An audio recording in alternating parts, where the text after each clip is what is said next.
Update क्यों पे आवा के डेही खां जिते डी न्यूज़ जी रिपोर्टर इलाही बख्श जरवार मुताबिक गोठ लोंग खान जरवार गोठ पताशु जरवार जे रहवासियन माइक्रो फाइनेंस बैंक खुशहाली जुडो micro finance bank Thardeep Tando Mohammad Khan खिलाफ सख्त नारेबाजी करे एहतजाज कयो। मुतासिरन मीडिया से ॻाल्हाईंदे ॿुधायो त ॿोॾ बरसात माकड़ जे करे असांजा फसल तबाह थी विया आहिनि। मथां वरी व्याजखोर माइक्रो फाइनेंस बैंकनि जे अमले असांजो जीअण जंजाल करे छॾियो आहे। माइक्रो फाइनेंस बैंकनि तंग करे रहियो आहे। बैंकनि तंग कयो आहे, असांजी जान छॾायो। माइक्रो फाइनेंस बैंकनि मां जिंद छॾायो।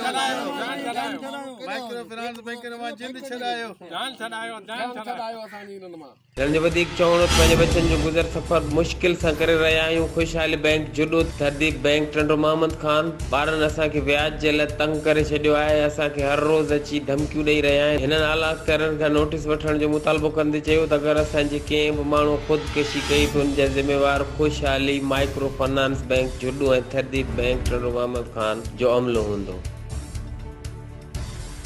HRJDU न्यूज़ ते वक़्तु ताईं बस एतिरो ई। वधीक ख़बरनि ऐं अपडेट्स लाइ ॾिसंदा रहो HRJDU न्यूज़।